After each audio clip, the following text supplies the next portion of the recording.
अस्सलाम वालेकुम जी, मैं हूं बुशरा अंसारी। अभी चंद दिन पहले जो कारसाज पे कार्रवाई हुई है, हादसा हुआ है, सानहा हुआ है, इसका कोई भी नाम रख लें, उसके नतीजे में जो नाइंसाफ़ी हम देख रहे हैं ना, वो भी कोई नई बात नहीं हमारे लिए। अब वो खातून जो है नशे में थी, ये तो नज़र ही आ रहा था। इतना तो सबको पता चल गया नशे में और पागलपन में कितना फ़र्क है। जो उनका रवैया भी था उस वक्त, उनका जो बॉडी लैंग्वेज था, उससे नज़र आ रहा था कि वो नशे में थी।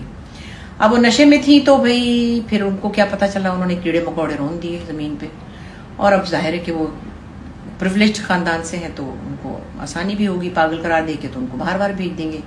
ये तो होता ही रहा, हमेशा होता ही रहता है। हम क्या कह सकते हैं, दिल कितना दुखी होता है हर दफ़ा।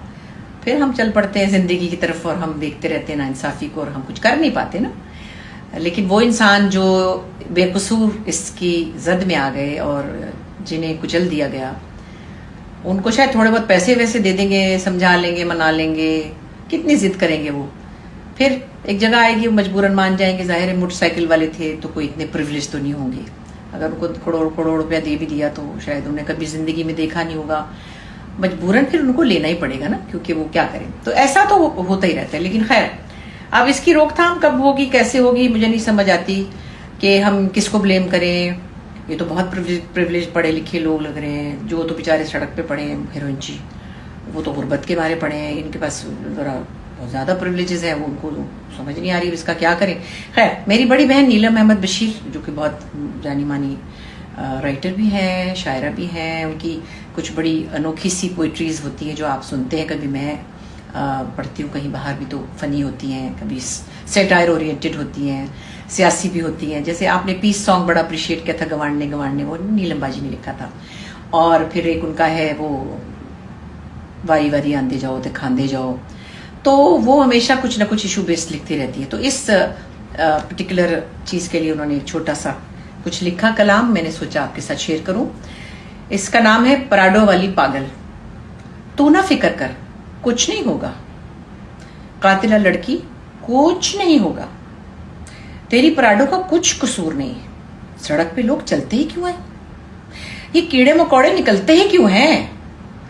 रोन डाला जो तूने तो क्या गम, तुझको क्या जो किसी की आंख है पुरनम। तेरे पास हुस्न है, जवानी है, खूब दौलत की फरावानी है।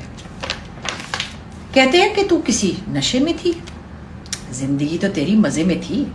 सच तो ये है, दौलत एक नशा ही है, गरीब होना तो एक सजा है। तू ना फिक्र कर, कुछ नहीं होगा, हवाओं में उड़, तुझे कुछ नहीं होगा। कातिला लड़की मजे कर, तुझे कुछ नहीं होगा। सॉरी, आई हैड टू से दिस। कोशिश करें कि नशे वशे छोड़ें और इंसानों पर रहम करना सीखें। ज़िंदगी में सबके साथ कोई ना कोई आजमाइश है, गरीब हो या अमीर हो, ठीक है। पैसा हर तरह की खुशी नहीं देता, लेकिन अपने आप को कंपोज रखना, अपने आप को संभाल के रखना बहुत ज़रूरी है। इसके लिए घर की ट्रेनिंग बहुत ज़रूरी है, ख़ानदानों की बहुत ज़रूरी है। मुझे नहीं पता कि किसी के मियाँ या बीवी का क्या मसला है, सबके होते हैं, हमारे भी थे। हमने तो कभी नहीं कुछ किया नशा, ना हमने किसी को थप्पड़ मारा, ना हम चीखे, ना रोए पिटे। तो किसके नहीं है, हमसे भी ज़्यादा परेशान है लोग। तो ख्याल रखना चाहिए, इंसानों पर रहम करना चाहिए। और अगर ये गलती हो ही गई है, किसी से कभी गलती भी हो जाती है, तो उस पर शर्मिंदा होना चाहिए, उसके बहाने नहीं बनाने चाहिए। और फिर जो भी मैक्सिमम कर सकते हैं वो करना चाहिए। ज़ाहिर है पैसे ही दिए जा सकते हैं, माफ़ी मांगी जा सकती है, जेल में जाया जा सकता है, कुछ अरसे अपने आप को रिहैब में डालना चाहिए। सो प्लीज़ बी केयरफुल, इंसानों की मदद करें, इंसानों पर रहम करें। Thank you.